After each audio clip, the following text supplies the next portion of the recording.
Hi there, this is John Wilkinson again from History Made Easier, with a presentation that will try to outline how technology shaped tactics on the battlefields of World War I.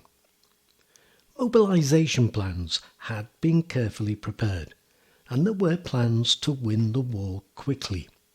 But when stalemate was reached, there were no other plans. And military technology at the time of World War I was such that once trenches were dug, defences held a distinctive advantage. This is why the war, at least on the Western Front, came to be a static, defensive war of attrition.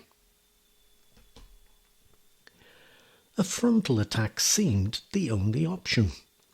A bombardment would precede their attack, though the enemy was so well dug in that it didn't prevent a fierce response.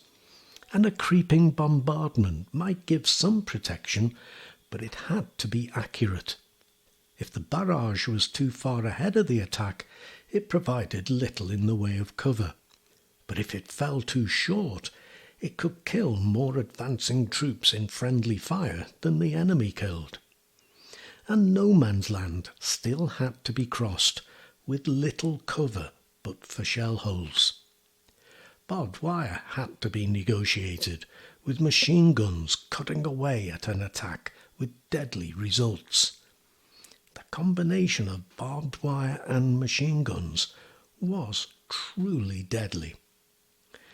Tactics became a little more sophisticated, but their basis, waves of infantry armed with rifles to which bayonets could be fixed and hand grenades, crossing no man's land, remained much the same until 1918. So, why did the generals persist with the frontal attack when it didn't meet with success? The manuals they had read, their training, their limited experience, and too, and this was important, their attitudes, all leaned very much towards the offensive.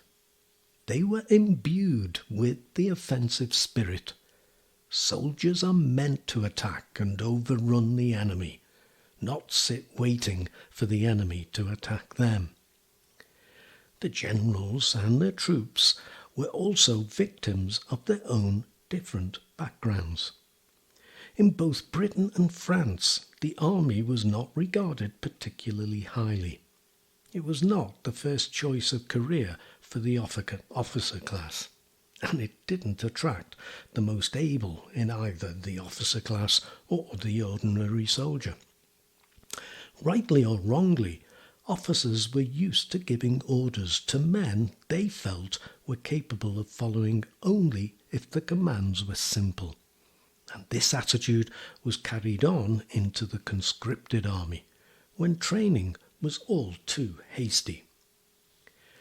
Logic, it was thought, dictated that a massive attack, outnumbering the enemy at a concentrated point, would be successful. A number of factors, however, mitigated against this breakthrough strategy. We have noted that the machine gun coupled with barbed wire proved to be a very effective defence. But in addition, the attacking force didn't face a single line of defence. The trenches were a system of 2, 3 or even 4 lines of trenches. And breaking through the first, even the second, still left another line of well-prepared defences for the attacking force to face, by now seriously depleted in numbers and exhausted. Further, facing a concentrated attack, the defensive lines could quickly bring reinforcements from neighbouring zones. A different strategy was badly needed. The Brusilov offensive on the Eastern Front in the summer of 1916 was the first to adapt new thinking to the basic breakthrough strategy. Brusilov's offensive in Galicia introduced many novel and useful tactics, but two important changes in particular. He dispensed with cavalry, as it was useless in the face of bombardments and the machine gun. He also dispensed with the tactic of concentrating on a small section of the enemy's defences. This gave the enemy the advantage of being able to concentrate its manpower as well as its artillery. Instead, he decided to attack across the whole front, in the belief that it would disorganise the enemy and lead to a breakthrough at some undetermined point. The weak points would only be found in the course of the battle. He also directed his own artillery fire at command posts and road networks so as to disrupt the enemy's command and communication systems, rather than at the defences themselves. It was very successful. However, the law of mobile warfare kicked in. The advancing army's supply lines were stretched, whilst the retreating army retreated closer to its supplies. It still could have been a decisive victory, however, but the law of Russian warfare also kicked in.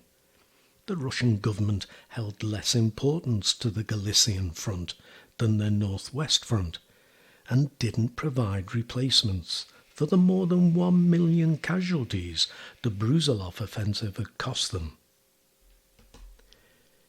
In 1915, on the Western Front, always a more static front than the East, the British first adopted the bite and hold tactic, refining it in 1916, though it was at Passchendaele, also known as the Third Battle of Ypres, in 1917, when it really came into its own as a means of fighting a static war.